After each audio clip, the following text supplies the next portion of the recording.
co-founder of the social news and entertainment website Reddit, has been found dead. He certainly was a prodigy, although he never kind of thought of himself like that. He was totally unexcited about starting businesses and making money.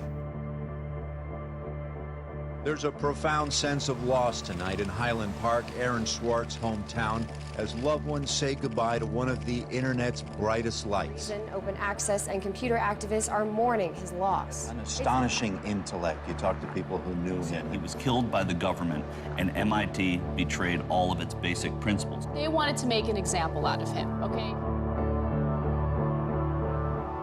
Governments have an insatiable desire to control. He was potentially facing 35 years in prison and a $1 million fine. Raising questions of prosecutorial zeal and I would say even misconduct. Have you looked into that particular matter and reached any conclusions? Growing up, I slowly had this process of realizing that all the things around me that people had told me were just the natural way things were, the way things always would be, they weren't natural at all. They were things that could be changed, and they were things that, more importantly, were wrong and should change. And once I realized that, there was really kind of no going back.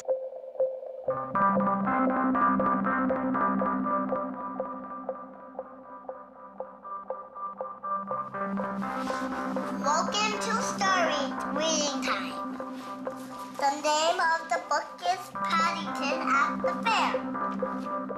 Well, he was born in Highland Park and grew up here. Aaron came from a family of 3 brothers, all extraordinarily bright.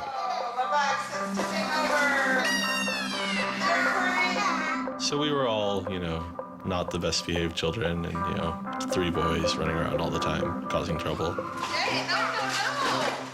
Aaron, what? But I've come to the realization Aaron learned how to learn at a very young age. 1, 2, 3, 4, 5, 6, 7, 8, 9, 10. Knock, knock. Who's there? Aaron. Aaron who? Aaron, funny man. He knew what he wanted, and he always wanted to do it. He always accomplished what he wanted. His curiosity was endless. Here's a little picture of what's a planet sign. Each planet has a symbol. Mercury symbol, Venus symbol, Earth symbol, Mars symbol, Jupiter symbol. One day he said to Susan, "What's this free family entertainment in downtown Highland Park?" Free family entertainment downtown Highland Park. He was 3 at the time, and she said, "What are you talking about?" And he said, "Look, it says here on the refrigerator, free family entertainment in downtown Highland Park." And so she was floored and astonished that he could read. It's called My Family Seder. The Seder night is different from all other nights. I remember once we were at the University of Chicago Library. I pulled a book off the shelf that was from like 1900 and showed him and said, this is really just an extraordinary place. We all were curious children, but Aaron really liked learning and really liked teaching. And so they were going to learn the ABCs backwards. D, Y, X, W, V, U, T. I remember he came home from his first algebra class, and he was like, "Noah, let me teach you algebra." And I'm like, "What is algebra?" And he was always like that. Now you press the click button. There, now it's got that. Now it's in pink. When he was about 2 or 3 years old, and Bob introduced him to computers, then he just took off like crazy on them. Go fast at 102 ABC. We all had computers, but Aaron really took to them, really took to the internet. Working at the computer? Mommy, why is nothing working? He started programming from a really young age. I remember the first program that I wrote with him was in BASIC, and it was a Star Wars trivia game. He sat down with me in the basement where the computer was for hours programming this game. The problem that I kept having with him is there was nothing that I wanted done. And to him, there was always something to do, always something that programming could solve. The way Aaron always saw it, is that programming is magic, right? You can accomplish these things that normal humans can't. Aaron made an ATM using like a Macintosh and like a cardboard box. One year for Halloween, I didn't know what I wanted to be, and he thought it'd be really, really cool if I dressed up like his new favorite computer, which at the time was the original iMac. I mean, he hated dressing up for Halloween, but he loved convincing other people to dress up as things that he wanted to see.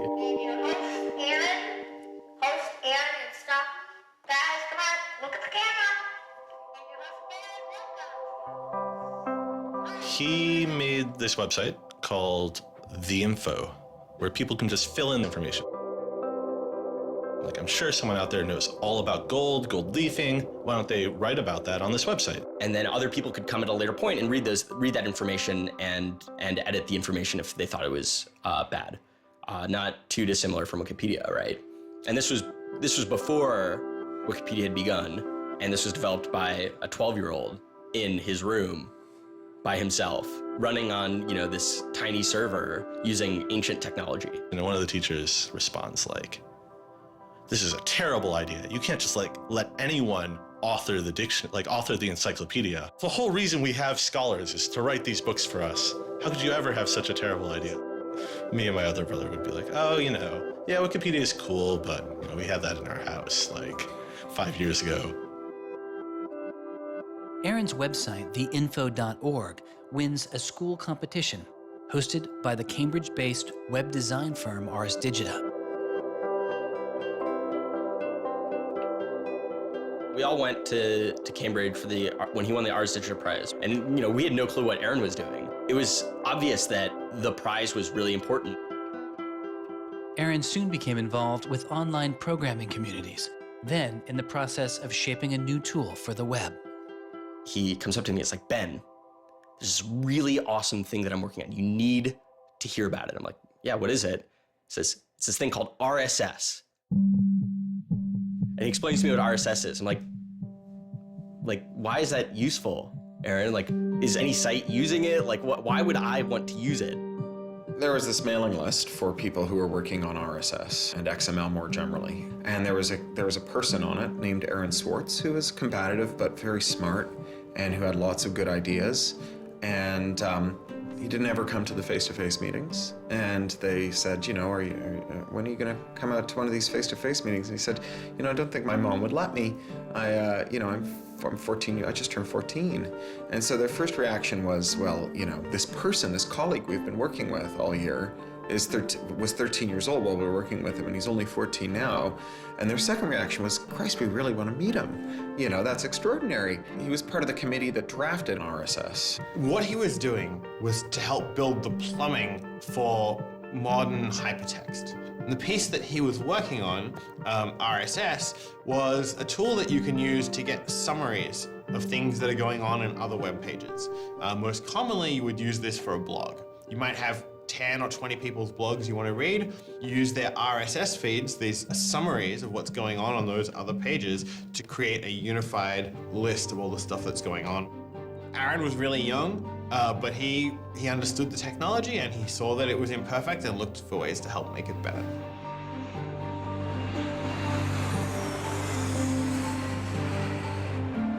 So his mom started bundling him on planes in Chicago. We'd pick him up in San Francisco. We'd introduce him to interesting people to argue with, and we'd marvel at his horrific eating habits. He only ate white food, only steamed rice and not fried rice because that wasn't sufficiently white, and white bread and so on. And you kind of marvel at this, the quality of the debate emerging from this, what appeared to be a small boy's mouth. And you think, this is a kid who's really going to go somewhere if he doesn't die of scurvy. Aaron, you're up. I think the difference is that now you can't make companies like Doc was saying. You can't have companies that just, let's sell dog food over the internet, let's sell dog food over cell phones. But there's still a lot of innovation going on. I think if you don't see the innovation, maybe your head is in the sand. He takes on this alpha nerd personality where he's sort of like, I'm smarter than you, and because I'm smarter than you, I'm better than you, and I can tell you what to do. It's an extension of him being kind of like a twerp. So you aggregate all these computers together and now they're solving big problems like searching for aliens and trying to cure cancer. First met him on IRC, on Internet Relay Chat. He didn't just write code. He also sort of got people excited about solving problems. He was a connector. The free culture movement has had a lot of his energy. I think Aaron was trying to make the world work. He was trying to fix it. He had a very kind of strong personality that definitely ruffled feathers at times. It wasn't necessarily the case that he was always comfortable in the world, and the world wasn't always comfortable with him. Aaron got into high school and was really just sick of school. He didn't like it. He didn't like any of the classes that were being taught. He didn't like the teachers. Aaron really knew how to get information. He was like, I don't need to go to this teacher to learn how to do geometry. I can just read the geometry book, and I don't need to go to the teacher to learn their version of American history. Like, I have 3 historical compilations here. I could just read them, and I'm not interested in that. I'm interested in the web. I was very frustrated with school. I thought, the teachers didn't know what they were talking about, and they were very domineering and controlling, and the homework was kind of a sham, and it was just all the way to pin students together and force them to do busy work. And, I started reading books about the history of education and how this educational system was developed, and, alternatives to it in ways that people could actually learn things as opposed to just regurgitating facts their teachers told them. And that kind of led me down this path of questioning things. Once I questioned the school I was in, I questioned the society that built the school, I questioned the businesses that the schools were training people for, and I questioned the government that, set up this whole structure. One of the things he was most passionate about was copyright, especially in those early days. Copyright has always been something of a burden on the publishing industry and on readers, but it wasn't an excessive burden. It was a reasonable institution to have in place to make sure that people got paid. What Aaron's generation experienced was the collision between this antique copyright system and this amazing new thing we were trying to build, the internet and the web. These things collided, and what we got was chaos. He then met Harvard law professor Lawrence Lessig, who was then challenging copyright law in the Supreme Court. A young Aaron Swartz flew to Washington to listen to the Supreme Court hearings. I am Aaron Swartz, and I'm here to listen to see the Eldred argument. Why did you fly out here from Chicago and come all this way to see the Eldred argument? That's a more difficult question. See the Eldred. Because I don't know. It's very exciting to see the Supreme Court, especially such a prestigious case as this one.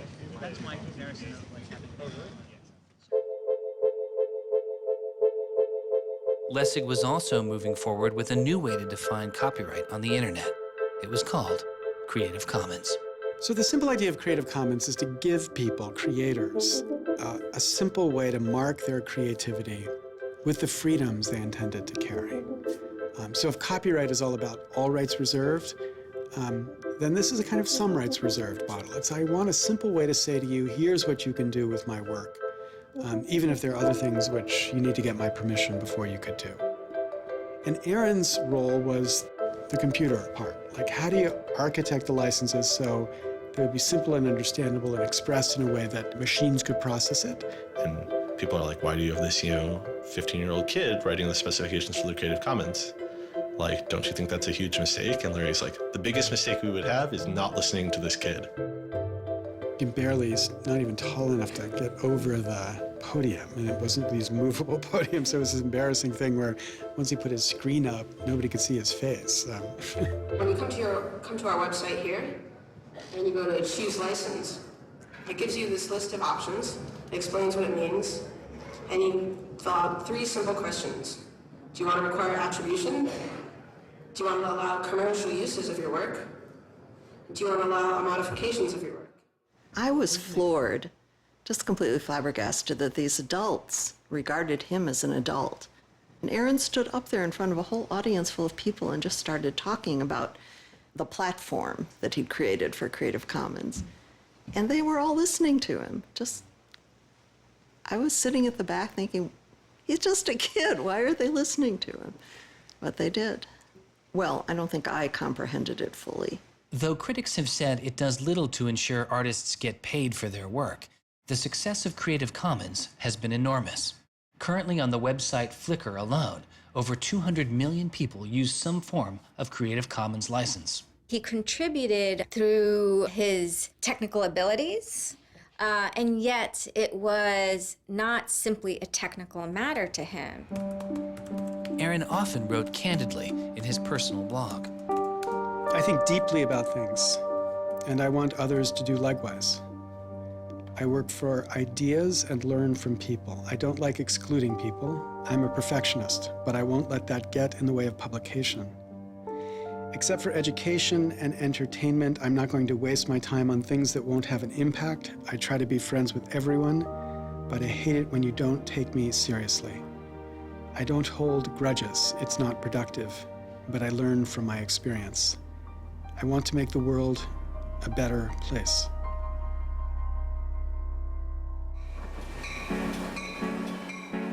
In 2004, Swartz leaves Highland Park and enrolls in Stanford University. He had had ulcerative colitis, which was very troubling, and we were concerned about him taking his medication. He got hospitalized, and he would take this cocktail of pills every day. And one of those pills was a steroid, which stunted his growth and made him feel different from many of the other students. Aaron, I think, shows up at Stanford ready to do scholarship and finds himself in effectively a babysitting program for overachieving high schoolers who, in 4 years, are meant to become, captains of industry and one percenters. And I think it just made him bananas. In 2005, after only 1 year of college, Swartz was offered a spot at the new startup incubation firm called Y Combinator, led by Paul Graham. And he's like, hey, I have this idea for a website. And Paul Graham likes him enough and says, yeah, sure. So Aaron drops out of school, moves to this apartment. So this used to be Aaron's apartment when he moved here. I have vague memories of my father telling me how difficult it was to get a lease because Aaron had no credit and he dropped out of college. Aaron lived in what's now the living room, and some of the posters are left over from when Aaron lived here. And then the library. There are more books, but a lot of them are Aaron's. Aaron's Y Combinator site was called Infogami, a tool to build websites. But Infogami struggles to find users, and Swartz eventually merges his company with another Y Combinator project in need of help. It was a project headed by Steve Huffman and Alexis Ohanian, called Reddit. There we were, starting from almost nothing. No users, no money, no code, and growing day by day into a hugely popular website. And it showed no signs of letting up. First we had 1,000 users, then 10,000, then 20,000, and on and on. It was just incredible. Reddit becomes huge, and it's a real sort of geeky corner of the internet. There's a lot of humor, there's a lot of art, and there's just people who flock to the site and make that site the main site they go to every morning to get their news. Reddit kind of just borders on chaos at some level. So on the one hand, it's a place where people discuss the news of the day, technology, politics, and issues. And yet there is a lot of kind of not safe for work material, offensive material. There's some subreddits where trolls find a welcome home. And so in that sense, Reddit has been kind of home to controversy as well. It kind of sits on that edge of chaos. Reddit catches the attention of the corporate magazine giant Condé Nast, who makes an offer to buy the company. Some large amount of money, large enough that my dad was getting bugged with questions about how do I store this money? Like a lot of money. Like a lot of money. Probably more than $1 million, but I don't actually know. And he is how old at the time? 19, 20. So it was in this apartment. They sat around on what predated these couches, hacking on Reddit. And when they sold Reddit, they threw a giant party and then all flew out to California the next day and left the keys with me. It was funny, he just sold a startup, so we all kind of presumed he was the richest person around, but he said, oh no, I'll take this tiny little shoebox-sized room. That's all I need. It was barely larger than a closet. The idea of him spending his money on fancy objects just seems so implausible. He explains it's I like living in apartments, so I'm not going to spend a lot of money on a new place to live. I'm not going to buy a mansion. And I like wearing jeans and a t-shirt, so I'm not going to spend any more money on clothes. So like, it's, you know, really no big deal. What is a big deal to Swartz is how traffic flows on the internet and what commands our attention. In the old system of broadcasting, you were fundamentally limited by the amount of space in the airwaves. You know, you could only send out 10 channels over the airwaves of television, right? Or even with cable, you had 500 channels. On the internet, everybody can have a channel. Everyone can get a blog or a MySpace page. Everyone has a way of expressing themselves. And so what you see now is not a question of who gets access to the airwaves. It's a question of who gets control over the ways you find people. You know, you start seeing power centralizing in sites like Google, these sort of gatekeepers that tell you where on the internet you want to go, the people who provide you your sources of news and information. So it's not, you know, only certain people have a license to speak. Now everyone has a license to speak. It's a question of who gets heard. After he started working in San Francisco at Condé Nast, he comes into the office and they want to give him a computer with all this crap installed on it and say that he can't install any new things on his computer, which to a developer is outrageous, right? From the first day, he was complaining about all this stuff. Gray walls, gray desks, gray noise. The first day I showed up here, I simply couldn't take it. By lunchtime, I had literally locked myself in a bathroom stall and started crying. I can't imagine staying sane with someone buzzing in my ear all day, let alone getting any actual work done. Nobody else seems to get work done here either. Everybody's always coming into our room to hang out and chat or invite us to play the new video game system that Wired is testing. He really had different aspirations that were politically oriented. And Silicon Valley just doesn't really quite have that culture that orients technical activity for the purposes of political goals. Aaron hated working for a corporation. They all hate working for Condé Nast, but Aaron is like the only one who's not going to take it. And Aaron basically gets himself fired by not showing up to work ever. It was said to be a messy breakup. Both Alexis Ohanian and Steve Huffman declined to be interviewed for this film. He rejected the business world. One of the really important things to remember about that choice when Aaron decided to kind of leave startup culture is that he was also leaving behind the things that had made him, you know, famous and well-loved, and, you know, he was at risk of letting down fans. He got to where he was supposed to be going and had the self-awareness and the orneriness to realize that he had climbed the mountain of shit to pluck the single rose and discovered that he'd lost his sense of smell. And rather than sit there and insist that it wasn't as bad as it seemed, and he did get the rose in any event, he climbed back down again, which is pretty cool. The way Aaron always saw it is that programming is magic, right? You can accomplish these things that normal humans can't by being able to program. So if you had magical powers, would you use them for good or to make you mountains of cash? Swartz was inspired by one of the visionaries he had met as a child, the man who had invented the World Wide Web, Tim Berners-Lee. In the 1990s, Berners-Lee was arguably sitting on one of the most lucrative inventions of the 20th century. But instead of profiting from the invention of the World Wide Web, he gave it away for free. It is the only reason the World Wide Web exists today. Aaron is certainly deeply influenced by Tim. Tim is certainly a very prominent early internet genius who doesn't in any sense cash out. He's not at all interested in how he's going to figure out how to make $1 billion. People would have seen, there's money to be made there. So there would have been lots of little webs instead of one big one. And one little web and lots of little webs doesn't work because you can't follow links from one to the other. You know, you had to have the critical mass for this thing was the entire planet. So it's not going to work unless the whole planet can get on board.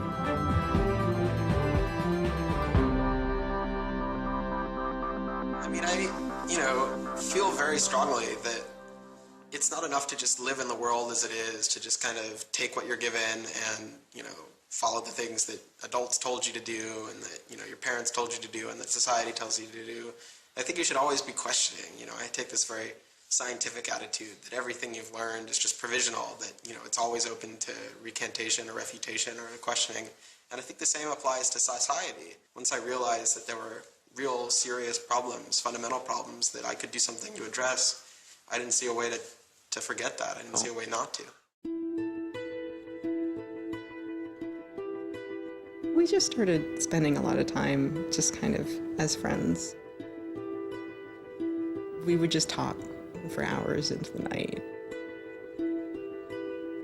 I definitely should have understood that he was flirting with me. I think to some degree I was like, this is a terrible idea and impossible, and therefore I will pretend it is not happening. As my marriage was breaking down and I was really stuck without anywhere to go, we became roommates and brought my daughter over. We moved in and furnished a house, and it was really peaceful. Like, my life had not been peaceful for a while, and really neither had his.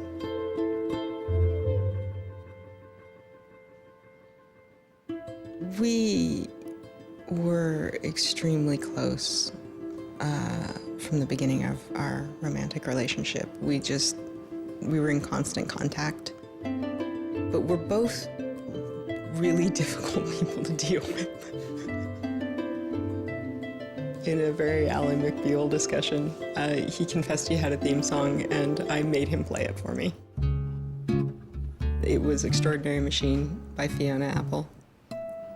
I think it was just that sense of kind of being a little bit embattled that the song has. And it also had like this hopefulness to it. By foot it's a slow climb, but I'm good at being uncomfortable, so I can't stop changing all the time. Because in many ways, Aaron was tremendously optimistic about life. Even when he didn't feel it, he could be tremendously optimistic about life. Extraordinary machine.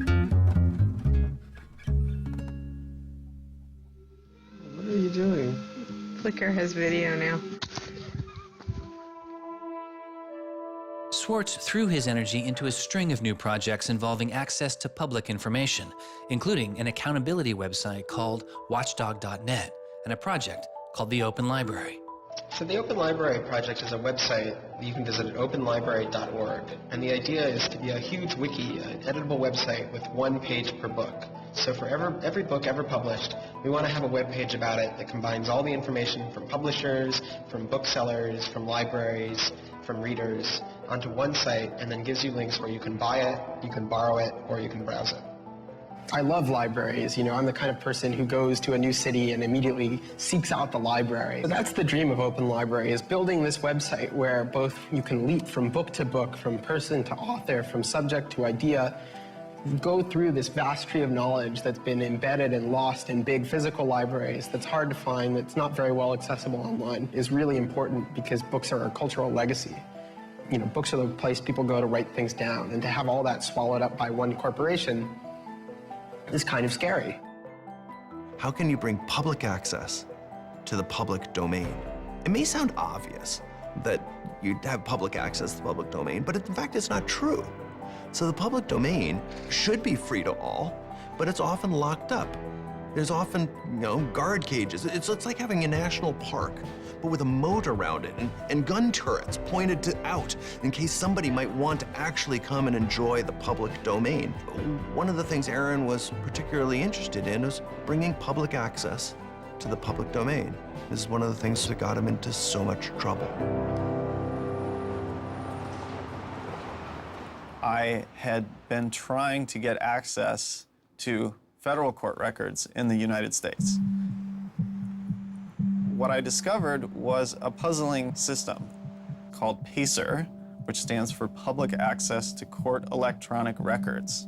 I started Googling, and that's when I ran across Carl Malamud. Access to legal materials in the United States is a $10 billion per year business. PACER is just this incredible abomination of government service. It's 10 cents a page. It's this most brain-dead code you've ever seen. You can't search it. You can't bookmark anything. You got to have a credit card. And these are public records. It's U.S. district courts are very important. It's where a lot of our seminal litigation starts, civil rights cases, patent cases, all sorts of stuff. And journalists and students and citizens and lawyers all need access to PACER, and it fights them every step of the way. People without means can't see the law as readily as people that have that Gold American Express card. It's a poll tax on access to justice. The law is the operating system of our democracy, and you have to pay to see it. That's not much of a democracy. They make about $120 million a year on the PACER system, and it doesn't cost anything near that, according to their own records. In fact, it's illegal. The E-Government Act of 2002 states that the courts may charge only to the extent necessary in order to reimburse the costs of running PACER.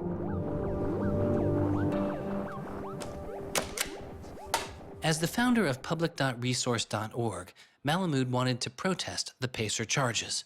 He started a program called the PACER Recycling Project, where people could upload PACER documents they had already paid for to a free database so others could use them. The PACER people were getting a lot of flack from Congress and others about public access. And so they put together this system. In 17 libraries across the country, there was free PACER access.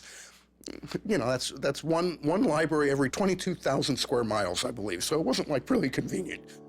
I encouraged volunteers to join the so-called Thumb Drive Corps and download docs from the public access libraries, upload them to the PACER recycling site. People take a thumb drive into one of these libraries and they download a bunch of documents and they send them to me. And nothing, it was just a joke. In fact, when you clicked on Thumb Drive Core, there was a Wizard of Oz, the Munchkins singing, sort of a little video clip came up. We represent the Lollipop Guild. But of course, I get this phone call from Steve Schultz and Aaron saying, gee, we'd like to join the Thumb Drive Corps. Around that time, I ran into Aaron at a conference. This is something that really has to be a collaboration between a lot of different people. So I approached him and I said, hey, I'm thinking about an intervention on the PACER problem. Schultz had already developed a program that could automatically download PACER documents from the trial libraries. Swartz wanted to take a look. So I showed him the code. And I didn't know what would come next, but as it turns out, over the course of the next few hours at that conference, he was off sitting in a corner, improving my code, recruiting a friend of his that lived near one of these libraries to go into the library and to begin to test his improved code, at which point the folks at the courts realized something's not going quite according to plan. And data started to come in and come in and come in, and soon there were 760 gigabytes of PACER docs, about 20 million pages. Using information retrieved from the trial libraries, Swartz was conducting massive, automated parallel downloading of the PACER system. He was able to acquire nearly 2.7 million federal court documents, almost 20 million pages of text.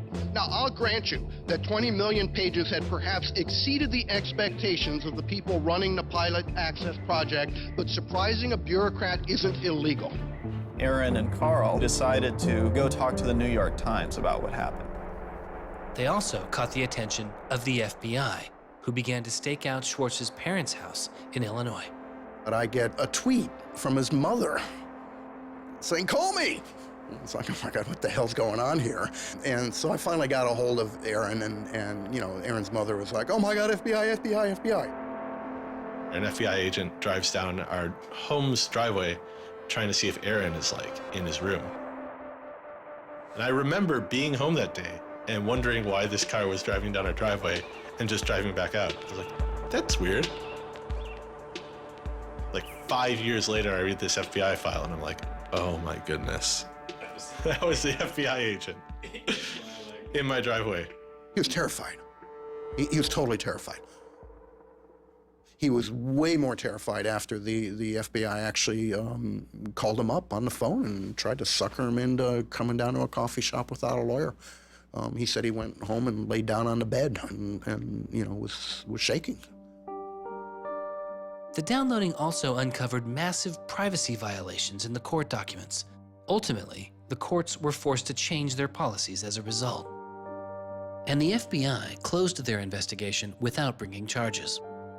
To this day, I find it remarkable that anybody, even at the most remote podunk field office of the FBI, thought that a fitting use for taxpayer dollars was investigating people for criminal theft on the grounds that they had made the law public. How can you call yourself a lawman and think that there can possibly be anything wrong in this whole world with making the law public? Aaron was willing to put himself at risk for the causes that he believed in. Bothered by wealth disparity, Swartz moves beyond technology and into a broader range of political causes. I went into Congress and I invited him to come and hang out and intern for us for a while so that he could learn, the political process. He was sort of learning about a new community, a new set of skills, and kind of learning to hack politics. It seems ridiculous that miners should have to hammer away until their whole bodies are dripping with sweat, faced with the knowledge that if they dare to stop, they won't be able to put food on the table that night, while I get to make larger and larger amounts of money each day just by sitting and watching TV. But apparently the world is ridiculous.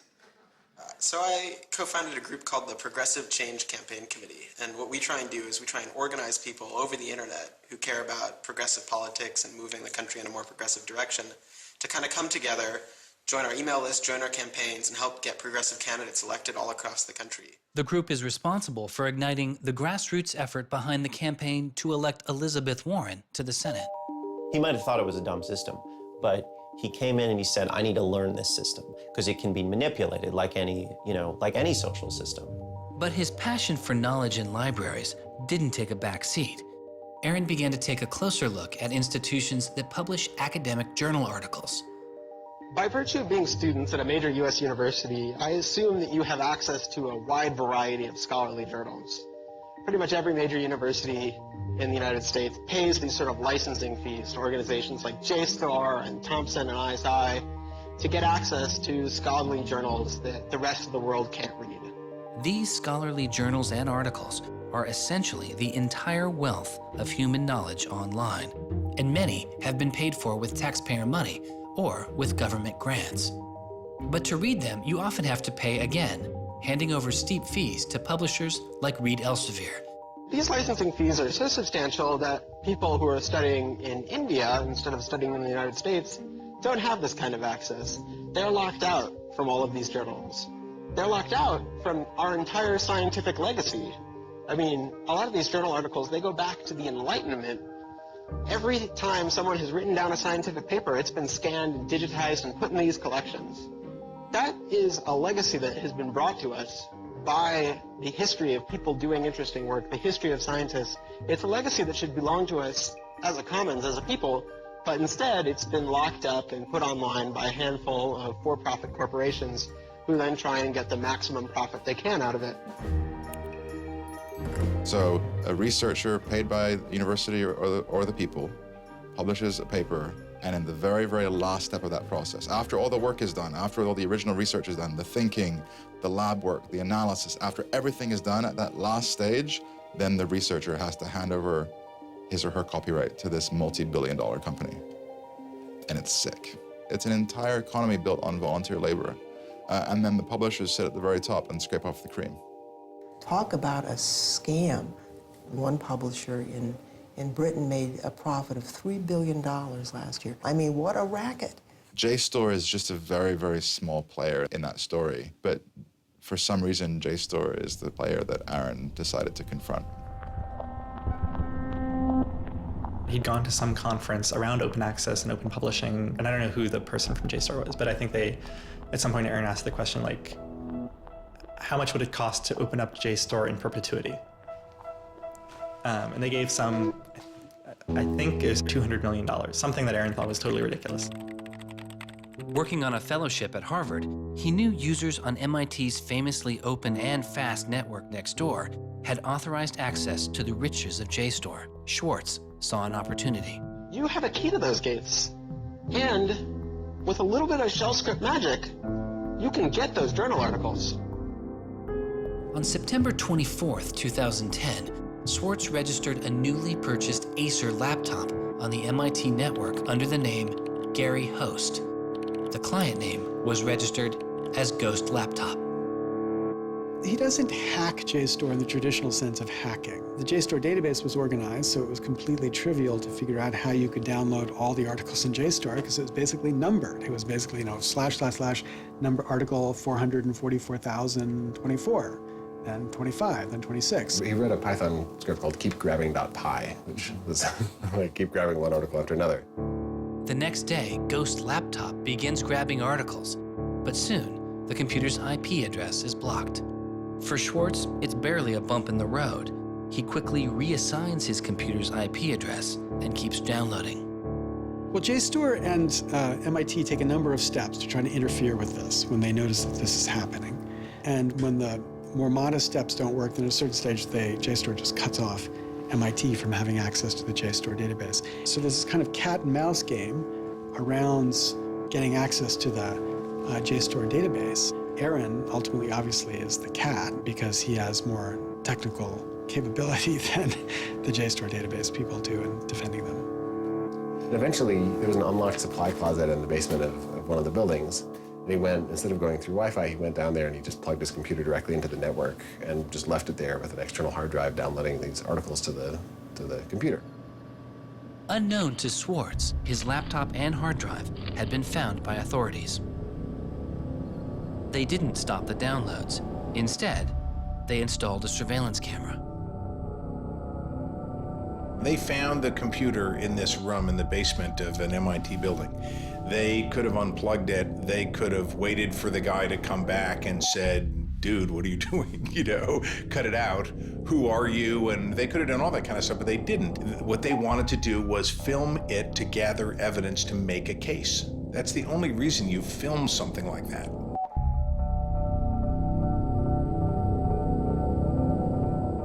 At first, the only person caught on the glitchy surveillance camera was using the closet as a place to store bottles and cans.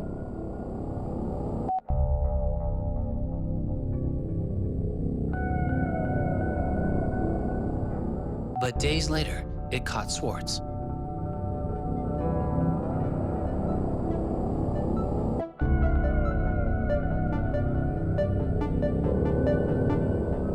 Swartz is replacing a hard drive. He takes it out of his backpack, leans out of frame for about 5 minutes, and then leaves.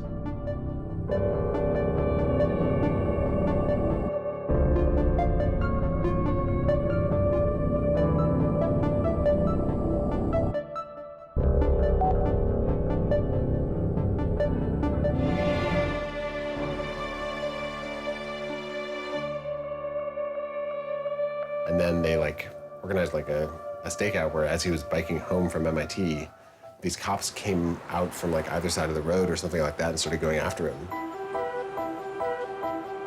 He describes that he was pressed down and assaulted by the police. He tells me that it's unclear that they were police that were after him. He thought that someone was trying to attack him. He does tell me they beat him up. I was just devastated. The notion of any kind of criminal prosecution of anyone in our family or anything was so foreign and incomprehensible, I didn't know what to do. Well, they execute search warrants at Aaron's house, his apartment in Cambridge, and his office at Harvard. 2 days before the arrest, the investigation had gone beyond JSTOR and the local Cambridge police. It had been taken over by the United States Secret Service. The Secret Service began investigating computer and credit card fraud in 1984, but 6 weeks after the attack on 9/11, their role expanded. President Bush used the Patriot Act to establish a network of what they called electronic crimes task forces. The bill before me takes account of the new realities and dangers posed by modern terrorists. According to the Secret Service, they are primarily engaged in activity with economic impact, organized criminal groups, or use of schemes involving new technology. The Secret Service turned Swartz's case over to the Boston U.S. Attorney's Office. There was a guy in the U.S. Attorney's Office who had the title head of the Computer Crimes Division or Task Force. I don't know what else he had going, but you're certainly not much of a computer crimes prosecutor without a computer crime to prosecute. So he jumped on it, kept it for himself, didn't assign it to someone else within the office or the unit, and that's Steve Hyman.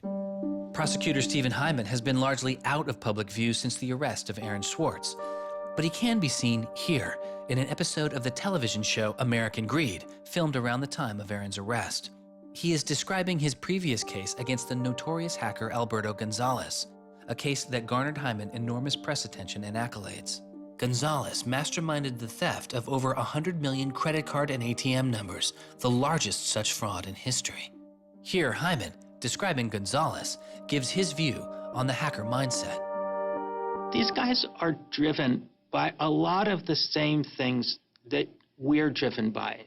They have an ego, they like challenge, and of course they like money and everything you can get from money. One of the suspects implicated in the Gonzalez case was a young hacker named Jonathan James. Believing Gonzalez's crimes would be pinned on him, James committed suicide during the investigation.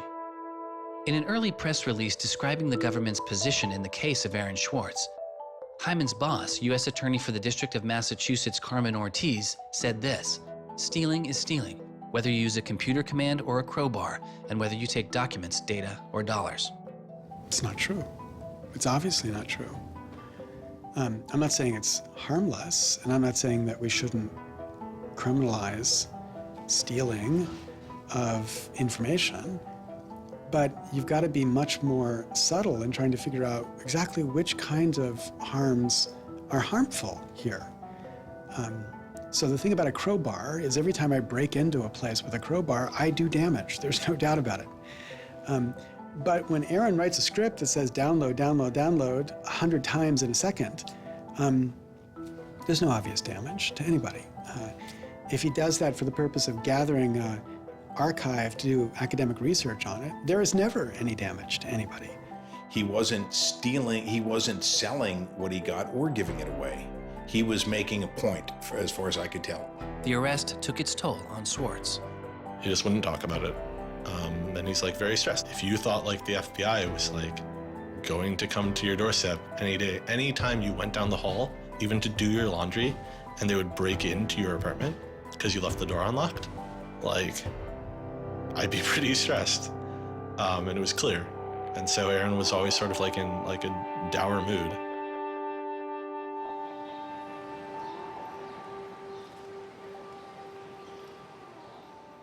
He wouldn't give off any sensitive information about his whereabouts during this time because he was so afraid that the FBI would be waiting for him. It was a time of unprecedented social and political activism. Time magazine would later name as their 2011 Person of the Year, the protester. There was a kind of hotbed of hacker activity going on. WikiLeaks had released a trove of diplomatic cables. Manning had been under arrest at the time. It was unknown whether he was the source of the leak. Anonymous, which is a kind of protest ensemble that has a lot of hackers in its ranks, were going on various sprees of sorts. If you compare that to what he did, his stuff should have been left behind for MIT and JSTOR to deal with in a kind of private, professional manner. It should have never gotten the attention of the criminal system. It just didn't belong there.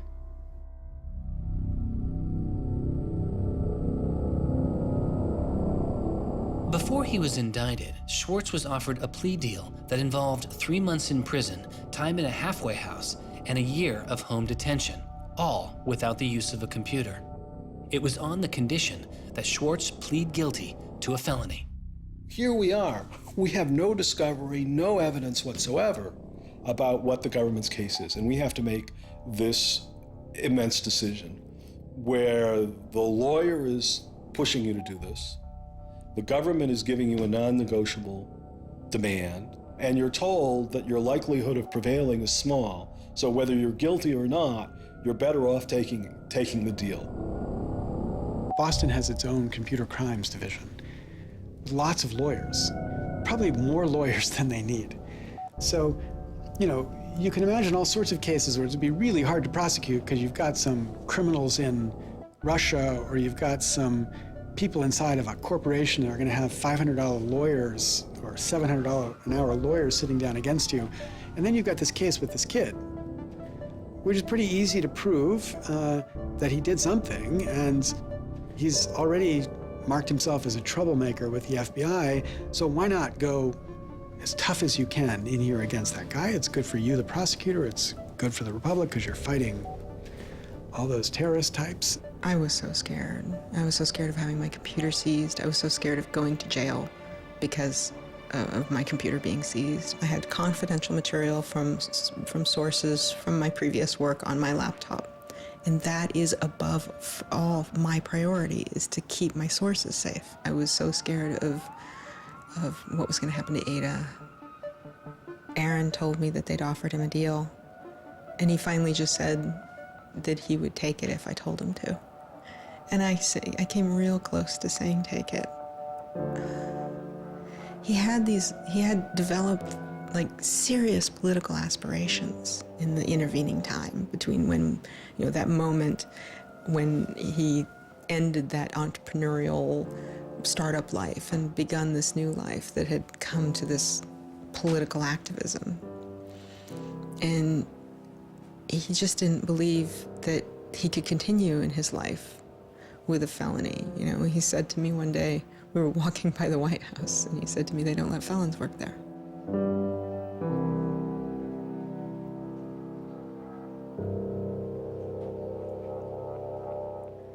And he really wanted that to be his life. He hadn't killed anybody. He hadn't hurt anybody. He hadn't stolen money. He hadn't done anything that seemed felony worthy, right? And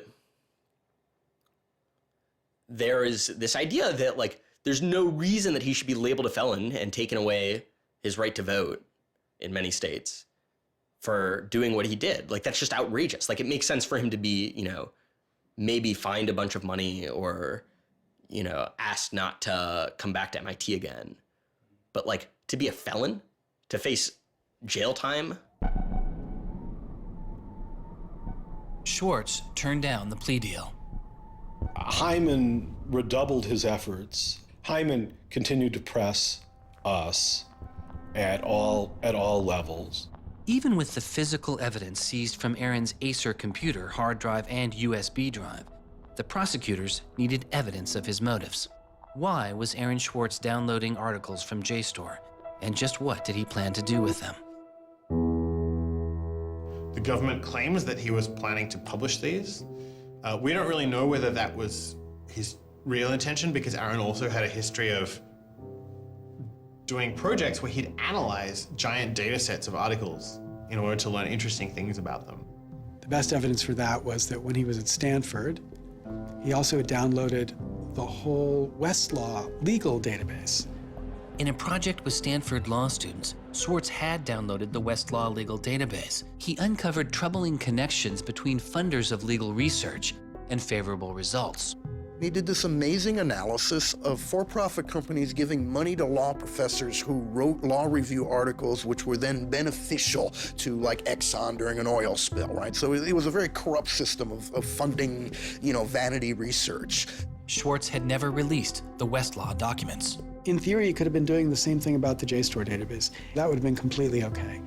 If he were, on the other hand, intending to create a competitive service to JSTOR, we're going to set up our own, access to the Harvard Law Review and charge, money for it, then, okay, now it seems like criminal violation because you're commercially trying to exploit this material, but it's kind of crazy to imagine that's what he was doing. So, but then there's the middle case. Well, what if he was just trying to liberate it for all of the developing world? But depending on what he was doing, it creates a very different character to how the law should be thinking about it. The government was prosecuting him as if this was like a commercial criminal violation, like stealing a whole bunch of credit card records. It was that kind of crime. I don't know what he was going to do with that database, but I heard from a friend of his that Aaron had told him he was going to analyze the data for evidence of corporate funding of climate change research that led to biased results. And I totally believe that. I was just told that Steve wanted to talk to me. And I thought, maybe this is a way I could get out of this. Just just exit the situation. And I didn't want to live in fear of having my computer seized. I didn't want to live in fear of having to go to jail on a contempt of court charge if they tried to compel me to decrypt my computer. When they came to me and said, Steve wants to talk to you, that seemed reasonable. They offered Norton what is known as a Queen for a Day letter, or a proffer. It allowed prosecutors to ask questions about Aaron's case. Norton would be given immunity from prosecution herself for any information she revealed during the meeting. I didn't like it. I told my lawyers repeatedly that this seemed fishy. I didn't like this. I didn't want immunity. I didn't need immunity. I hadn't done anything. But they were really, really stringent that they did not want me meeting the prosecutor without immunity. But just to be clear, this is a Queen for a Day deal, a proffer. Right, a proffer letter. In which you basically handed information over to them in exchange for protection from prosecution. So it wasn't handing information over. It was, at least that's not how I saw it. It was just having a discussion, having an interview with them. Well, they're asking you questions. They're asking me and questions. They can ask about whatever they want. Right. And whatever they learn, I really, right, and I repeatedly tried to go in naked. I repeatedly tried to turn down the proffer letter. I was ill. I was being pressured by my lawyers. I was confused. I was not doing well by this point. I was depressed and I was scared and I didn't understand the situation I was in. I had no idea why I was in this situation. I hadn't done anything interesting, much less wrong. We went out of our minds. Aaron was clearly very distraught about it. We were very distraught about it. Aaron's attorneys were very distraught about it. We tried to get Quinn to change attorneys. I was very unused to being in a room with large men, well-armed, that are continually telling me I'm lying and that I must have done something. I told them that this thing that they were prosecuting wasn't a crime. I told them that they were on the wrong side of history. I used that phrase. I said, you're on the wrong side of history. And they looked bored. They didn't even look angry. They just looked bored. And it began to occur to me that we weren't having the same conversation. I mean, I told them plenty of things about, why people would download journal articles, and eventually, I don't remember what was around it. I mentioned that he'd done this blog post, the Guerrilla Open Access Manifesto. This is the Guerrilla Open Access Manifesto, supposedly written in July 2008 in Italy. Information is power. But like all power, there are those who want to keep it for themselves. The world's entire scientific and cultural heritage, published over centuries in books and journals, is increasingly being digitized and locked up by a handful of private corporations. Meanwhile, those who have been locked out are not standing idly by. You've been sneaking through holes and climbing over fences, liberating the information locked up by the publishers and sharing them with your friends. But all this action goes on in the dark, hidden underground. It's called stealing or piracy, as if sharing a wealth of knowledge were the moral equivalent of plundering a ship and murdering its crew. But sharing isn't immoral, it's a moral imperative. Only those blinded by greed would refuse to let a friend make a copy. There's no justice in following unjust laws. It's time to come into the light and, in the grand tradition of civil disobedience, declare our opposition to this private theft of public culture. The manifesto itself was allegedly written by 4 different people and also edited by Norton. But it was Swartz who had signed his name to it. When it's over, I go immediately to Aaron and tell him everything I can remember about it. And he gets very angry. The things that I'd done shouldn't have added up that way. I hadn't done anything wrong, and everything had gone wrong. But I was never...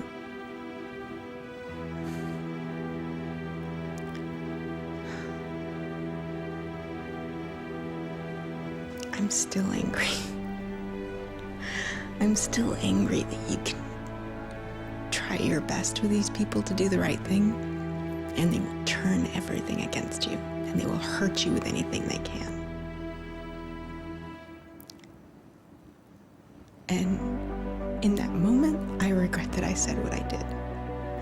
But my much larger regret is that we have settled for this, that we are okay with this. That we are okay with a justice system that tries to game people into little traps so they can ruin their lives. So yeah, I wish I hadn't said that, but I am much, much angrier that this is where I am. That this is what we as a people think is okay.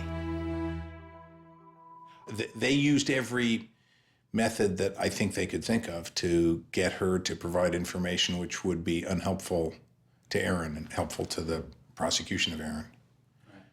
Right. But you know, I don't think she had information that was helpful to the government. Months go by as Swartz's friends and family await a looming indictment. In the meantime, Swartz was becoming a go-to expert on a series of internet issues. To you then, do you think that the internet is something that should be considered a human right and something that the government cannot take away from you? Yes, definitely. I mean, this notion that national security is an excuse to shut down the internet, that's exactly what we heard in Egypt and Syria and all these other countries. And so, yeah, it's true. Sites like WikiLeaks are going to be putting up some embarrassing material about what the U.S. government does, and people are going to be organizing to protest about it and try and change their government.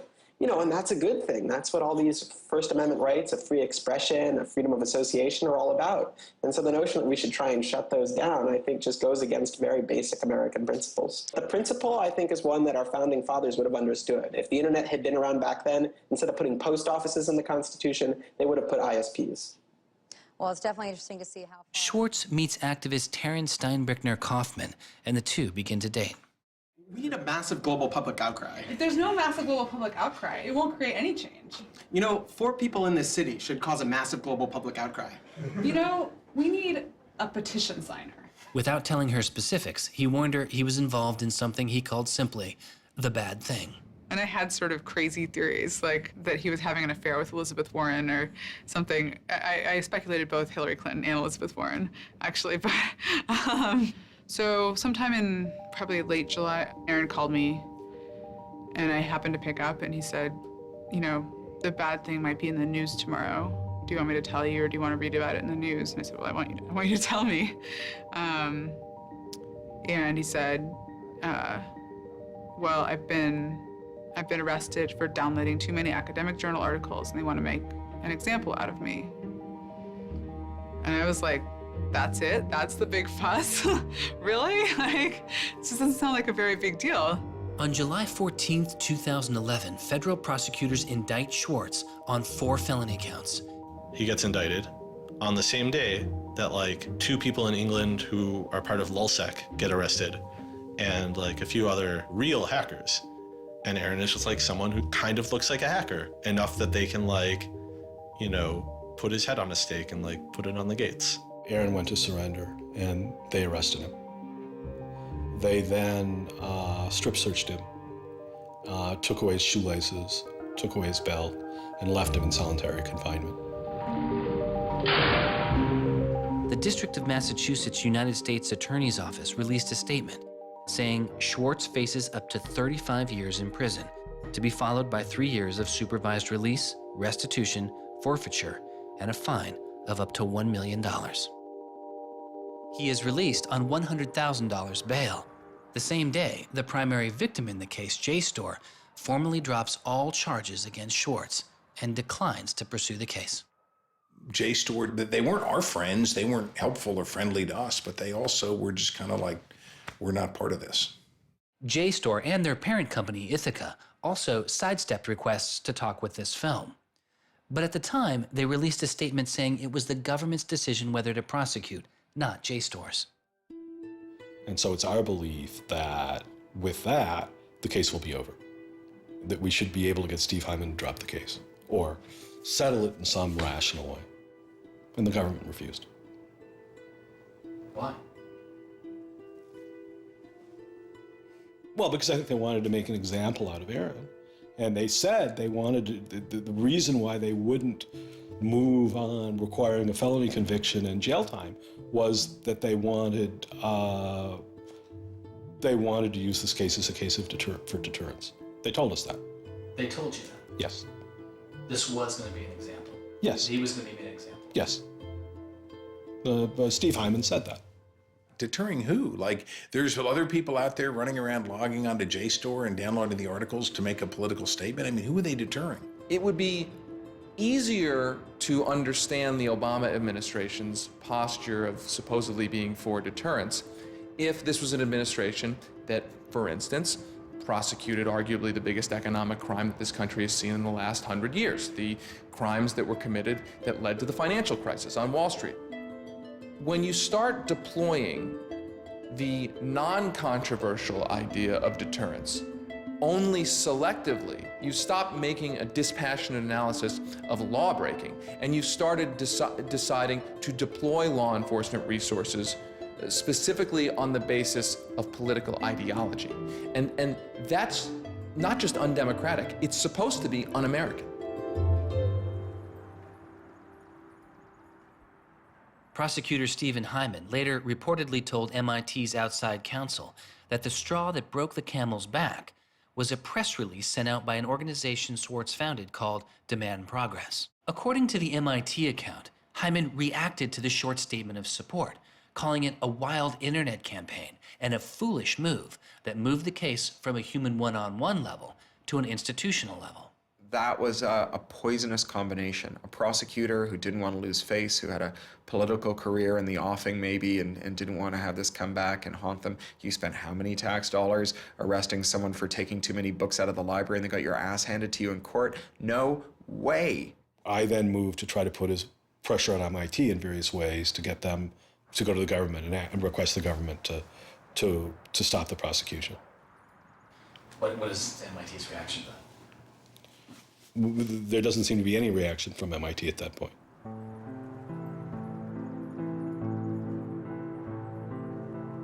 MIT doesn't defend Aaron, which to people inside of the MIT community seems outrageous because MIT is a place that encourages hacking in the biggest sense of the word. At MIT, the idea of going and running around on roofs and tunnels that you weren't allowed to be in was not only a rite of passage, it was part of the MIT tour. And lockpicking was a winter course at MIT. They had the moral authority to stop it in its tracks. MIT never stood up and took a position of saying to the feds, don't do this. We don't want you to do this. You're overreacting. This is too strong, that I'm aware of. They acted kind of like any corporation would. They helped the government. They didn't help us unless they felt they had to, and they never tried to stop it. MIT declined repeated requests to comment, but they later released a report saying they attempted to maintain a position of neutrality and believed Hyman and the U.S. Attorney's Office did not care what MIT thought or said about the case. MIT's behavior seemed really at odds with the MIT ethos, right? You could argue that MIT turned a blind eye and that was okay for them to do. But taking that stance, taking that neutral stance in and of itself was taking a pro-prosecutor stance. If you look at Steve Jobs and Steve Wozniak, they started by selling a blue box, which was a thing designed to defraud the phone company. If you look at Bill Gates and Paul Allen, they initially started their business by using computer time at Harvard, which was pretty clearly against the rules. The difference between Aaron and the people I just mentioned is that Aaron wanted to make the world a better place. He didn't just want to make money. Swartz continues to be outspoken on a variety of internet issues. You know, the reason the internet works is because of the competitive marketplace of ideas. And what we need to be focusing on is getting more information about our government, more accessibility, more discussion, more debate. But instead, it seems like what Congress is focused on is shutting things down. Aaron thought he could change the world just by explaining the world very clearly to people. Flame can literally control your computer and make it spy on you. Welcome, Aaron. Good to have you back on the show here. You know, just like spies used to in olden days, put microphones and tap what people were saying, now they're using computers to do the same things. Schwartz's political activity continues, his attention turning to a bill moving through Congress designed to curb online piracy. It was called SOPA. Activists like Peter Eckersley saw it as an enormous overreach, threatening the technical integrity of the internet itself. And one of the first things I did was to call Aaron. I said, can we do a big online campaign against this? This isn't a bill about copyright. It's not? No, he said. It's a bill about the freedom to connect. Now I was listening. And he thought about it for a while and then said yes. And he went and founded Demand Progress. Demand Progress is an online activism organization. We've got around 1.5 million members now, but started in the fall of 2010. Aaron was one of the most prominent people in a community of people who helped lead organizing around social justice issues at the federal level in this country. SOPA was the bill that was intended to curtail online piracy of music and movies, but what it did was basically take a sledgehammer to a problem that needed a scalpel. If passed, the law would allow a company to cut off finances to entire websites without due process, or even to force Google to exclude their links. All they needed was a single claim of copyright infringement. It pitted the titans of traditional media against a new and now far more sophisticated remix culture. It makes everyone who runs a website into a policeman. And if they don't do their job of making sure nobody on their site uses it for anything that's even potentially illegal, the entire site can get shut down without even so much as a trial. This was over the top. I mean, this was a catastrophe. This bill poses a serious threat to speech and civil liberties for all who use the internet. There were only a handful of us who said, look, we're not for piracy either, but it makes no sense to destroy the architecture of the internet, the domain name system, and so much that makes it free and open in the name of fighting piracy. And Aaron got that right away. The freedoms guaranteed in our Constitution, the freedoms our country had been built on, would be suddenly deleted. New technology, instead of bringing us greater freedom, would have snuffed out fundamental rights we'd always taken for granted. And I realized that day, talking to Peter, that I couldn't let that happen. When SOPA was introduced in October 2011, it was considered inevitable. Our strategy when it first came out was to hopefully slow the bill down, maybe weaken it a little bit, but even we didn't think that we would be able to stop this bill. Having worked in Washington, what you learn is that typically in Washington, the legislative fights are fights between different sets of corporate moneyed interests. They're all duking it out to pass legislation. And the fights that are the closest are when you have one set of corporate interests against another set of corporate interests, and they're financially equally matched in terms of campaign contributions and lobbying. Those are the closest ones. The ones that aren't even fights, typically, are ones where all the money is on one side, all the corporations are on one side, and it's just millions of people on the other side.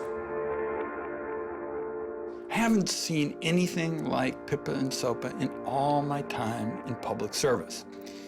There were more than 40 United States senators on that bill as co-sponsors.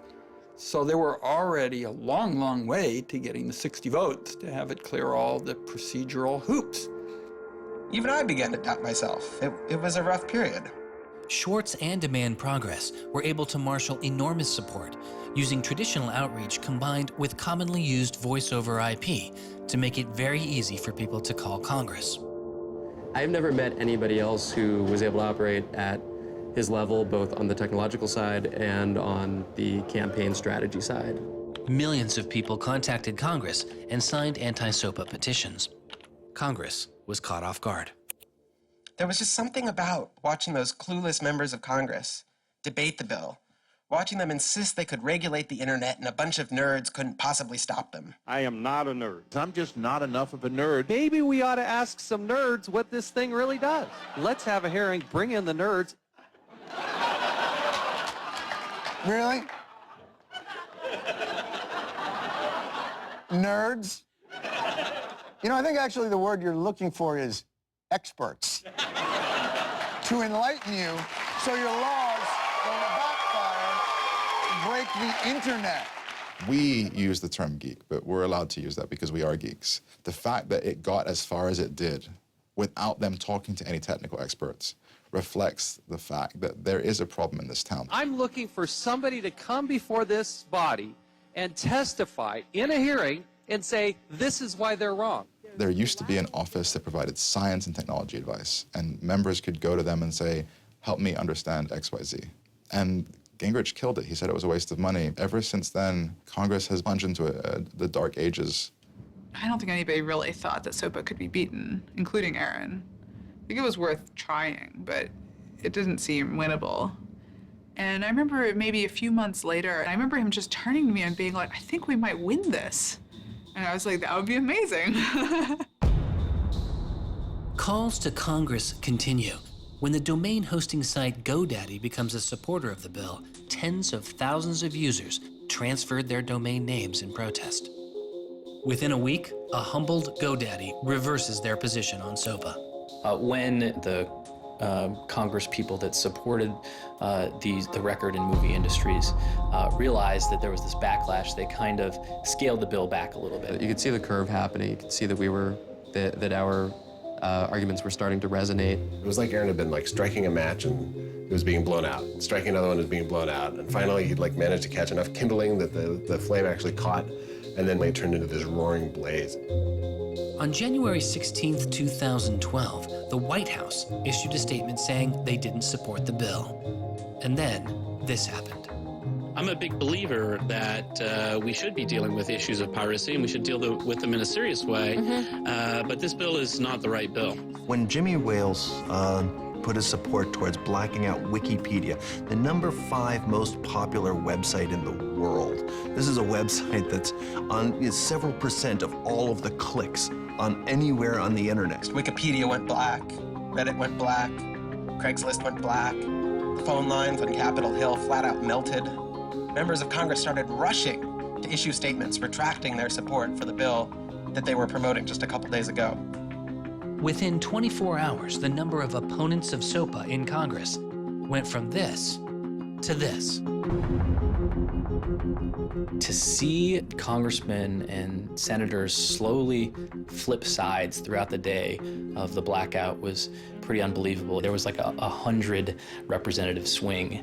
And that was when, as hard as it was for me to believe, after all this, we had won. The thing that everyone said was impossible, that some of the biggest companies in the world had written off as kind of a pipe dream, had happened. We did it. We won. This is a historic week in internet politics, maybe American politics. The thing that we heard from people in Washington, D.C., from staffers on Capitol Hill was they received more emails and more phone calls on SOPA blackout day than they'd ever received about anything.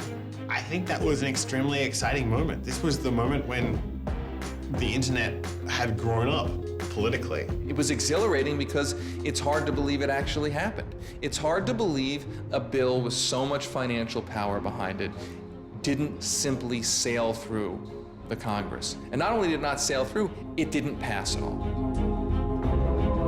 It's easy sometimes to feel like you're powerless, like when you come out in the streets and you march and you yell and nobody hears you. But I'm here to tell you today, you are powerful. So yeah, maybe sometimes you feel like you're not being listened to, but I'm here to tell you that you are.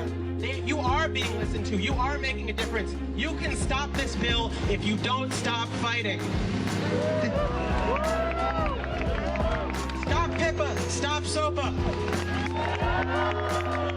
Some of the biggest internet companies, to put it frankly, would benefit from a world in which their little competitors could get censored. We can't let that happen. For him, it was more important to be sure that you made a small change than to play a small part in a big change. But SOPA was like playing a major part in a major change. And so for him, it was kind of this proof of concept, like, okay, what I want to do with my life is change the world. I think about it in this really scientific way of like, I'm measuring my impact. And this shows that it's possible, right? That the thing that I want to do with my life is possible. I have proved that I can do it, that I, Aaron Swartz, can change the world. For a guy who never really thought he had done much, which was Aaron, it was one of the few moments where you could really see that he felt like he had done something good. Feeling like here is his maybe one and only victory lap. Everyone said there was no way we could stop SOPA. We stopped it. This is 3 outrageously good victories, and the year isn't even over yet. I mean, if there's a time to be positive, it's now. You know, he wins at SOPA a year after he's arrested it's not unambiguously happy moments. There's a lot going on. He's so attuned towards participating in the political process, you can't stop him. The list of organizations Swartz founded or co-founded is enormous. And years before Edward Snowden would expose widespread internet surveillance, Swartz was already concerned. It is shocking to think that the accountability is so lax that they don't even have sort of basic statistics about how big the spying program is. And if the answer is, oh, we're spying on so many people we can't possibly even count them, then that's an awful lot of people, right? It would be one thing if they said, look, you know, we know the number of telephones we're spying on, we don't know exactly how many real people that corresponds to, but they just came back and said, we can't give you a number at all. That's pretty, I mean, it's scary is what it is. Well, that's scary. You know, they put incredible pressure on him, took away his, you know, all of the money he had made. They, you know, threatened to take away his physical freedom. Why'd they do it, you know? I mean, well, why are they going after whistleblowers, you know? Why are they going after people who tell the, you know, who tell the truth about all sorts of things? I mean, from the banks to the, you know, to war, to just sort of government transparency. So secrecy serves those who are already in power. And we are living in an era of secrecy that coincides with an era where the government is doing also a lot of things that are probably illegal and unconstitutional. So those two things are not coincidences. It's very clear that this technology has been developed not for small countries overseas, but right here for use in the United States by the U.S. government. The problem with the spying program is it's this sort of long, slow expansion, you know, going back to the Nixon administration, right? Obviously, it became big after 9/11 under George W. Bush, and Obama has continued to expand it, and the problems have slowly grown worse and worse. But there's never been this moment you can point to, say, okay, we need to galvanize opposition today because today is when it matters.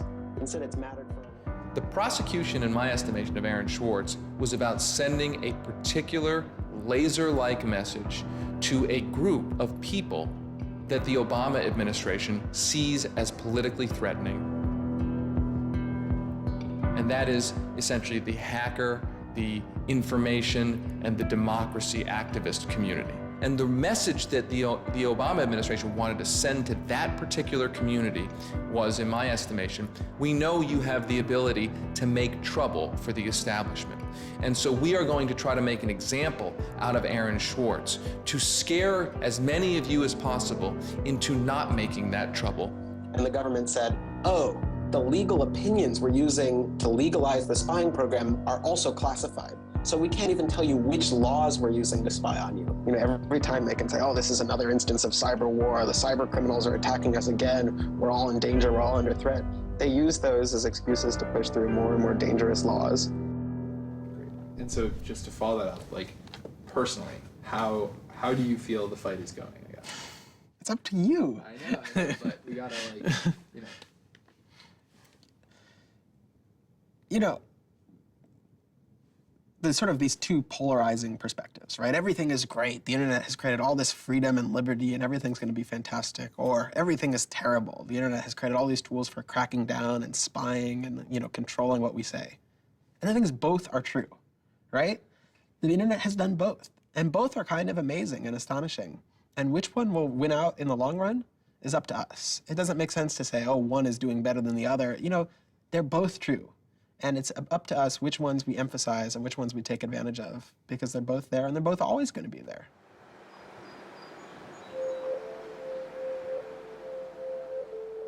On September 12, 2012, federal prosecutors filed a superseding indictment against Swartz, adding additional counts of wire fraud, unauthorized access to a computer, and computer fraud. Now, instead of 4 felony counts, Swartz was facing 13. The prosecution's leverage had dramatically increased, as did Swartz's potential jail time and fines. They filed a separate indictment to add more charges, and they had a theory about why this conduct constituted a number of federal crimes, and that a very significant sentence could attach to it under the law. That theory, and much of the prosecution's case against Swartz, involved a law created originally in 1986. It is called the Computer Fraud and Abuse Act. The Computer Fraud and Abuse Act was inspired by the movie War Games with Matthew Broderick, which is a great movie. I have you now. In this movie, a kid gets the ability through the magic of computer networks to like launch a nuclear attack. You know, that's not actually possible, and it certainly wasn't possible in the 80s, but apparently this movie scared Congress enough to pass the original Computer Fraud and Abuse Act. This is a law that's just behind the times. For example, that penalizes terms of service kinds of arrangements. You can have something like eHarmony or Match.com, and somebody sort of inflates their own personal characteristics, and all of a sudden, depending on the jurisdiction and the prosecutors, they could be in a whole host of troubles. We all know what terms of use are. Most people don't read them, but not abiding by their terms could mean you are committing a felony. The website terms of service often say things like, be nice to each other, or don't do anything that's improper. The idea that the criminal law has anything to say about these kinds of violations, I think strikes most people as crazy. The examples get even more crazy. Until it was changed in March of 2013, the terms of use on the website of Hearst's 17 magazine said you had to be 18 in order to read it. I would say that the way the CFA has been interpreted by the Justice Department, we are probably all breaking the law. Vague and prone to misuse, the CFAA has become a one-size-fits-all hammer for a wide range of computer-related disputes. Though not the only factor in his case, 11 of the 13 charges against Swartz involved the Computer Fraud and Abuse Act. The question why hangs over much of the story of Aaron Swartz. Just what was motivating the government, and what would their case have been? The Department of Justice declined requests for answers, but Professor Oren Kerr is a former prosecutor who has studied the case. So I think I come about this case from a different direction than other people on a number of reasons. I was a federal prosecutor at the Justice Department for 3 years before I started teaching. The government came forward with an indictment based on what crimes they thought were committed, just as a purely lawyers matter, looking at the precedents, looking at the statute, looking at the history, looking at the cases that are out there so far. I think it was a fair indictment based on that. You can debate whether they should have charged this case. There's just a lot of disagreement. Some people are on the open access side, some people are not. I think the government took Swartz's guerrilla open access manifesto very seriously. And I think they saw him as somebody who was committed as a moral imperative to breaking the law to overcome a law that Swartz saw as unjust. And in a democracy, if you think a law is unjust, there are ways of changing that law. There's going to Congress, as Swartz did so masterfully with SOPA. Or you can violate that law in a way to try to nullify that law. And I think what was driving the prosecution was the sense that Swartz was committed not just to breaking the law, but to really making sure that law was nullified, that everyone would have access to the database in a way that you couldn't put the toothpaste back into the tube. It would be done, and Swartz's side would win. There's a big disagreement in society as to whether that is an unjust law, and ultimately that's a decision for the American people to make, working through Congress. And then the second problem is, I think, we're still trying to figure out what's the line between less serious offenses and more serious offenses. We're now entering this different environment of computers and computer misuse, and we don't yet have a really strong sense of exactly what these lines are. So we're just working that out. This is a poor use of prosecutorial discretion. The hammer that the Justice Department has to scare people with it just gets bigger and bigger and bigger. And so most people just, you can't roll the dice with your life like that. Should we tap somebody's phone? Should we film them? Should we turn somebody and get them to testify against these other people? That's how federal agents and prosecutors think. They build cases, they make cases. Swartz was caught in the gears of a brutal criminal justice system that could not turn back. A machine that has made America the country with the highest rate of incarceration in the world. We have in this country allowed ourselves to be captured by the politics of fear and anger. And anything we're afraid of, like the future of the internet and access, and anything we're angry about instinctively creates a criminal justice intervention. And we've used jail, prison, and punishment to resolve a whole host of problems that historically were never seen as criminal justice problems. The impulse to threaten, indict, prosecute, which is part of what has created this debate and controversy over online access and information on the internet, is very consistent with what we've seen in other areas. The one difference is that the people who are usually targeted and victimized by these kinds of criminal and carceral responses are typically poor and minority. Swartz's isolation from friends and family increased. He had basically stopped working on anything else, and the case was, in fact, like taking over sort of his whole life. One of Aaron's lawyers apparently told the prosecutors that he was emotionally vulnerable and that was something that they really needed to keep in mind so that they knew that. It was weighing on him very heavily. He did not like having his actions and his movements restricted in any way. And the threat of jail, which they pounded him with a lot, was terrifying to him. Completely exhausted his financial resources, and it cost us a lot of money also, and he raised a substantial amount of money. So it was, it was in the millions of dollars. The legal defense Yes, was in millions. yes. Yeah, I think he didn't want to be a burden to people. I think that was a factor. Like, I have my normal life, and then I have this shitty thing I have to deal with. And I try to, like, keep the two of them as separate as possible. But they were just beginning to blur together, and everything was becoming shitty. Swartz faced a tough choice that was only getting tougher. Do you admit guilt and move on with your life, or do you fight a broken system? With his legal case, the answer was simple. He rejects the final plea deal, and a trial date is set. Aaron was resolute that he didn't want to knuckle under and accept something that he didn't believe was fair, but I also think he was scared.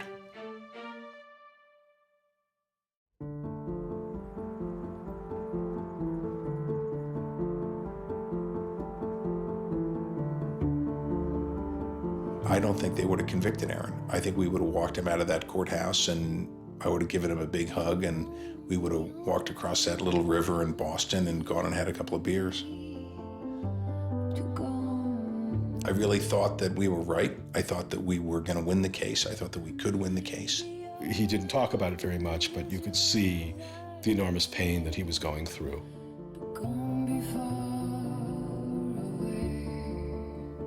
No time in his childhood did Aaron have any severe mood swings or like depressive episodes or anything that I would ascribe to severe depression. And it's possible, he was depressed. People get depressed.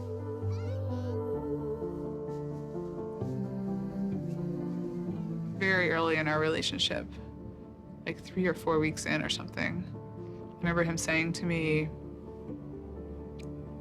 that I was a lot stronger than he was.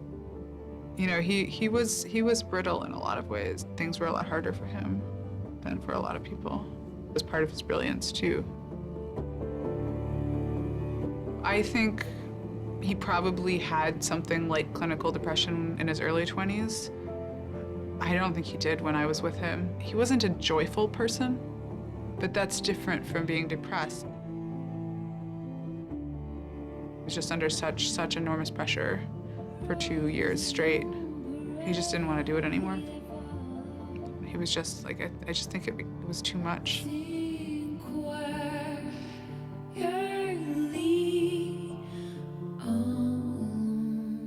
I got a phone call late at night.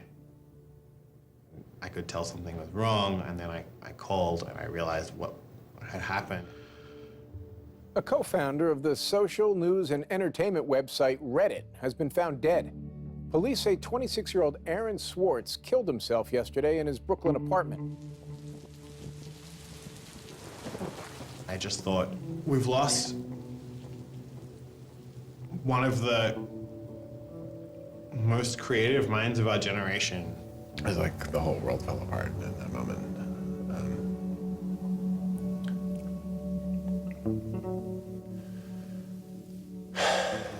It was one of the hardest nights of my life. So I kept screaming, I can't hear you. What did you say? I can't hear you. I can't, that's it.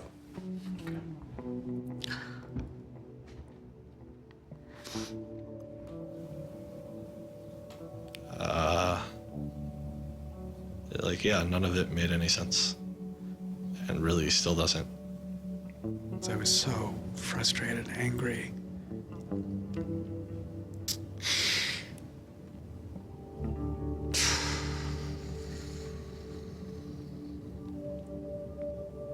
You know, I tried to explain it to my kids. My 3-year-old told me that the doctors would fix him.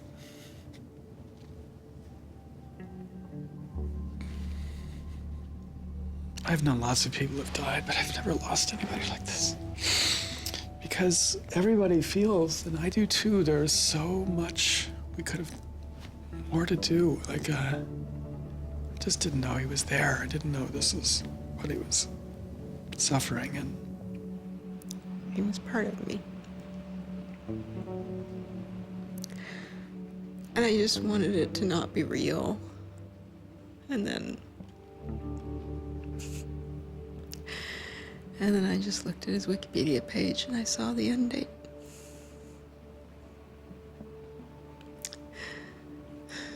To 2013.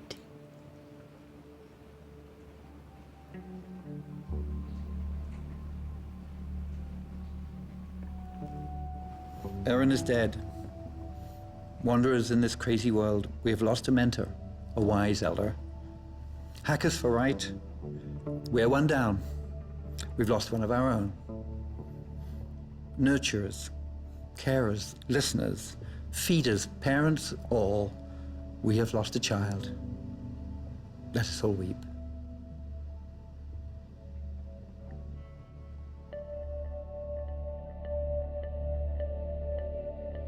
my first thought was, well, what if nobody even notices?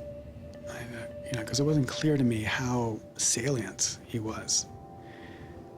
I had never seen anything quite like the outpouring I saw. The net just lit up. I mean, everyone was trying to explain it in their own way, but I've never seen people grieve on Twitter before. People were visibly grieving online. He was the internet's own boy, and the old world killed him. We are standing in the middle of a time when great injustice is not touched. Architects of the financial meltdown have dinner with the president regularly. In the middle of that time, the idea that this was what the government had to prosecute just seems absurd if it weren't tragic. The question is, can we do something, given what's happened, to make the world a better place? And how can we further that legacy? That's the only question one can ask. All over the world, there were starting to be hackathons and gatherings. And Aaron Swartz has, in some sense, brought the best out of us in trying to say, how do we fix this? He was, in my humble opinion, one of the true extraordinary revolutionaries that this country has produced. I don't know whether Aaron was defeated or victorious, but we are certainly shaped by the hand of the things that he wrestled with. When we turn armed agents of the law on citizens trying to increase access to knowledge, we've broken the rule of law, we've desecrated the temple of justice. Aaron Swartz was not a criminal. Change does not roll in on the wheels of inevitability, it comes through continuous struggle. Aaron really could do magic. And I'm dedicated to making sure that his magic doesn't end with his death. He believed that he could change the world, and he was right. Out of the last week and out of today, phoenixes are already rising.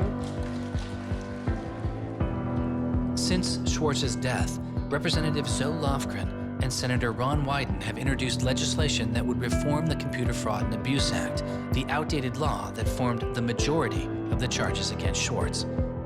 It's called Aaron's Law. Aaron believed that, you literally ought to be asking yourself all of the time, what is the most important thing I could be working on in the world right now? And if you're not working on that, why aren't you? This is what democracy looks like. We are the people.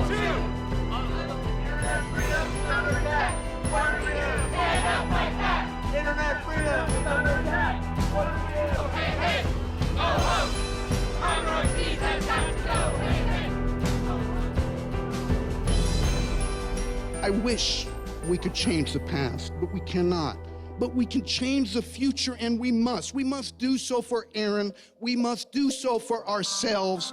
We must do so to make our world a better place, a more humane place, a place where justice works and access to knowledge becomes a human right.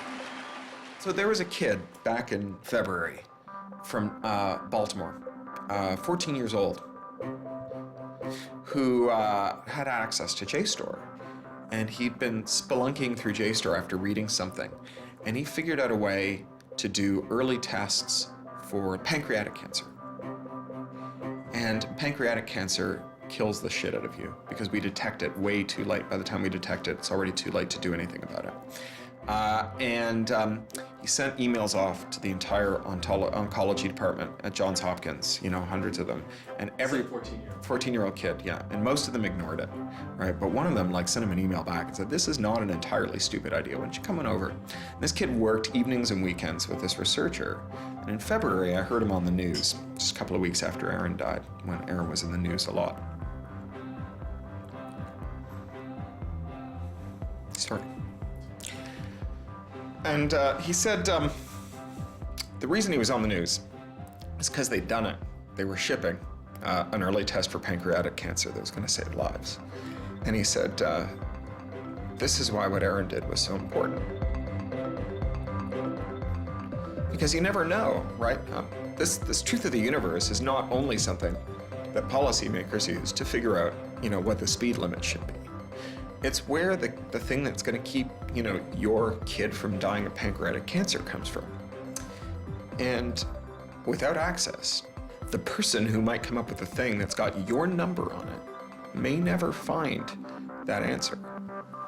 He slept so well, he didn't fall out of bed once, not even when he dreamed he was back on the spacecraft.